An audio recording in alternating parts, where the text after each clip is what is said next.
Down here by the river, back in the 1950s, in an area dominated by tanneries and breweries, in a house near Vine and Palmer, lived a young man named Paul Blackman.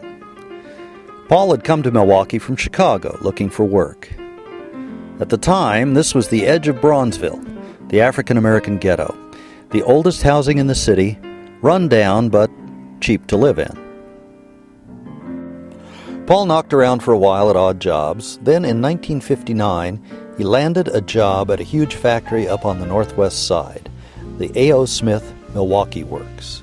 156 acres, dozens of buildings, and thousands of employees, mostly white, many of them highly skilled with a German background.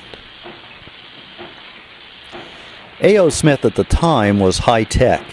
A big part of the business was auto parts, and frames in particular.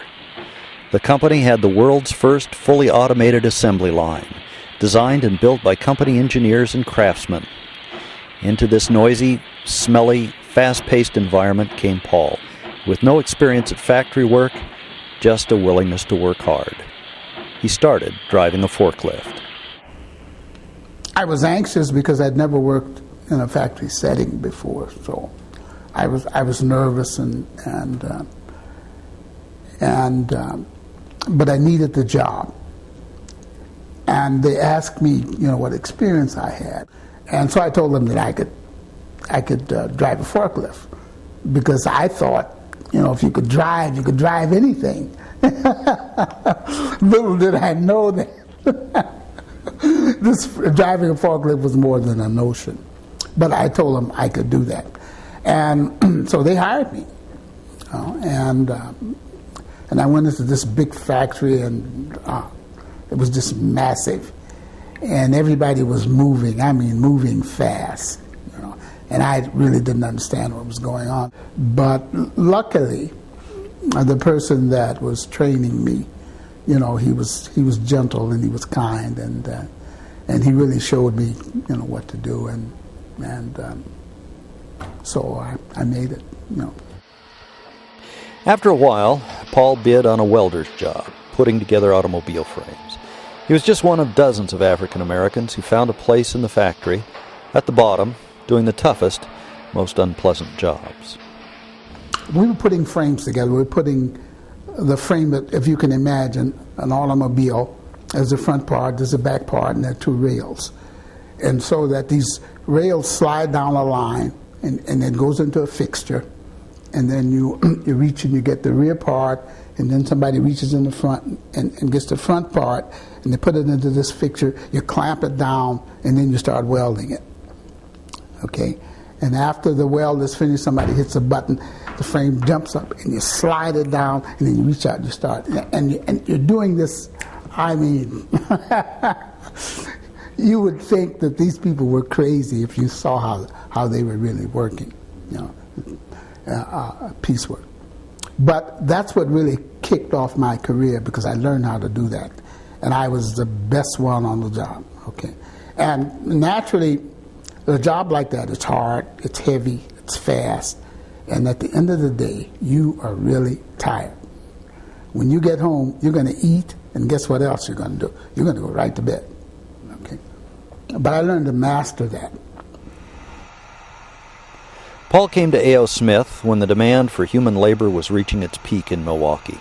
African Americans, though not traditionally a big part of the city's labor force, migrated here in large numbers after World War II, when the word got out that a black man could get hired into a decent-paying job. And the jobs paid decent, but not great. There was definitely a division of labor based on seniority and race. The white welders worked on the repair lines, okay, where all of the scuffling has gone on, and the frames are moving slowly, or they would be the inspectors.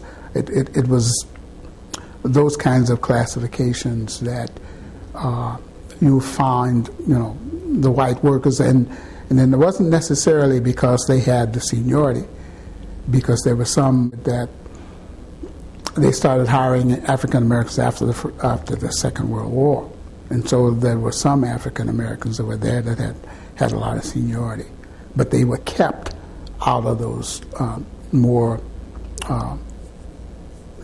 better paying jobs. Paul Blackman would know about this. He spent 20 years as the president of the largest union at A.O. Smith, the Steelworkers. Because he was tough and combative, his fellow workers came to rely on him to deal with management. He became a leader. He took the steelworkers out on strike in 1974. That's the only time that's ever happened at A.O. Smith. By this time, the automated assembly line was gone. That system used rivets to put car frames together. The industry shifted to welded frames, and the old line was obsolete. The riveting machines got replaced with human beings, in a reversal of the more familiar pattern. That, along with tremendous demand for American cars and trucks, made for a relatively brief period of economic prosperity that lifted all boats, even those of the poorest and most disadvantaged of American workers. Unfortunately, that came to an end starting around 1980, thanks in part to the Japanese, who entered the market with products of high quality, relatively low cost, and greater appeal for American consumers. The Japanese entry into the auto industry was based on new manufacturing techniques that were unfamiliar and difficult for Americans to adopt. The mass production system was the system that catapulted this country into production prominence. And when Toyota invented the lean production system and started with the automobile and took over half of the industry, and the manufacturers in this country that were not able to adapt to that kind of system, they went out. They merged. They went out of business. They did all kinds of things to try and keep up with this new system, and that's what happened to A.O. Smith. At first, both labor and management were slow to react. Why change when things had worked just fine for generations? But eventually they got the message: adapt or die. I'll never forget this. I had to go out and tell those people out there that we had to change the way that we've been doing business. No more piecework. We had to change the whole pay system. And you can imagine how happy they were to see me. But I told the company that was necessary. They had to give me the ability to go out and talk to these people and explain to them what was going on, in the country. And I explained to them that either we change or we're going to be out of business. And the unions at A.O. Smith bought into change, quality improvement, more flexible work rules, different rates of pay, all to improve quality, productivity, and competitiveness. For whatever reason, that failed to save the Milwaukee plant. A.O. Smith shifted production to the South and to Mexico. Then, in 1997, it left the auto trade entirely, selling out to a company called Tower Automotive and focusing on other types of products. The thing that A.O. Smith was looking at was the cost of changing, and the people. Tower came in and thought that they could, make some money and split the company up, and, okay. Tower was a company that bought and sell companies. They were not manufacturers.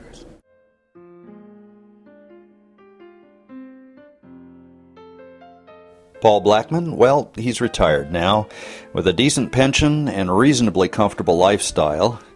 For the generations that came after Paul and his co-workers, black and white, the path to relative prosperity that used to run through the factory gates of A.O. Smith is closed for good. The neighborhoods that thrived on good-paying jobs are run down, depopulated, and poor. Unemployment here runs somewhere between 20 and 50%, depending on how you calculate it. Opportunity and upward mobility seem largely absent, with predictable consequences. If you show me a community where 96% of the people are African Americans and they have good meaningful, paid jobs. I'll show you where the crime is almost non-existent. I'll show you where the education prowess is growing. It's jobs. It's jobs.